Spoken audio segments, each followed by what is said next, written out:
I'm here almost every day. Hey, Kristen. Same coffee shop, same order. Yeah, I think I'll have the Mad Cat today. It's not surprising they recognize me here. But what if that happened any time I shopped?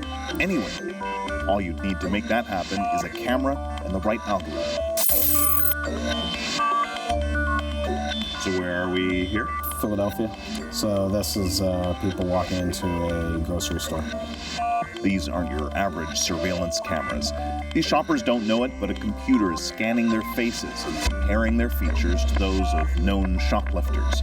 It's called facial recognition, and it's happening at stores across North America. Facial recognition usually works in one of two ways. The camera tracks the face, finds key points on it like the eyes and the nose, and calculates the distance between those points.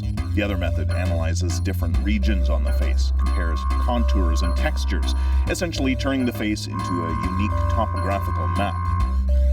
All this happens at over 1 million comparisons per second. So we're able to match people against a very large database into the millions. I mean, it sounds incredibly complex.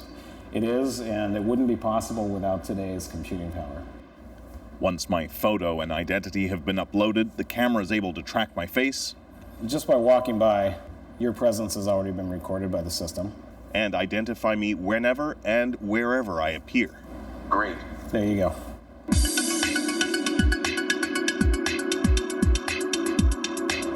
Right now, facial recognition is almost always used for security. But at this Vegas trade show, kiosks are trying to sell to a brand new market, retail. Soon, stores won't just be looking to identify criminals, they'll be able to recognize customers. So I have to get your face, so can you hold the camera down a little bit? Here, a Canadian company is demoing its facial recognition system. They take my photo, and once the system sees me, they recognize me.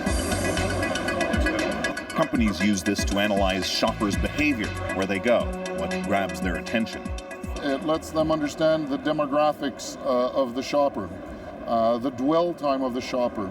So is the shopper interested by a given display, and is this shopper a male or a female? And he says you won't have to worry about your privacy. The computer will be able to recognize you, but no one else will. So if you look at the screen here, you will see on the left-hand side the video from inside the booth that is unblurred.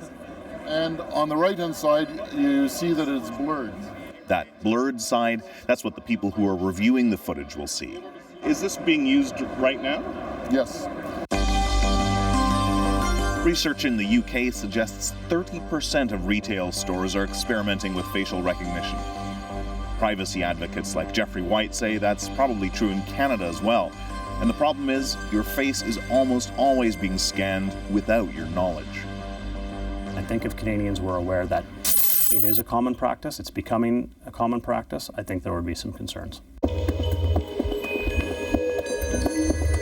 Many companies are developing customer reward programs that allow shoppers to submit their pictures in exchange for special deals when they walk into the store and their faces are recognized. You can opt in and opt out, but there are no regulations. Imagine a pharmacy tracking your purchases. Every single purchase you make, even the ones you make in cash. Or imagine a stranger pointing a smartphone at you and being able to identify you by name and pull up your online dating profile from across the room without speaking to you. This is what facial recognition can do.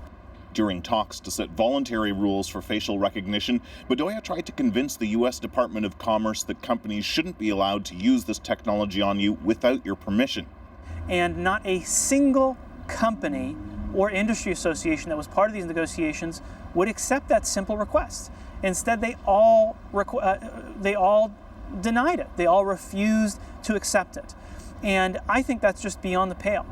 So, is all this legal? That's the biggest unknown at this point in terms of the practice in Canada. And I think it's an area where the privacy regulators need to look more closely. Those who design these systems say it's just another way to reward loyal, repeat customers. And the corresponding loss of privacy is worth it. I think so. Hello, Mr. Yakamoto. Welcome back to the Gap. How does the assorted tank tops work out for you? Touted in film as technology of the future, in some ways it's more like how things used to be in the past. Hey, Miss Balfour, did you come back for another pair of those chamois lace-ups? A world with facial recognition is like living in a small town. Prying eyes everywhere, and no matter where you go, everyone knows your name. Kim Brunhuber, CBC News, Los Angeles.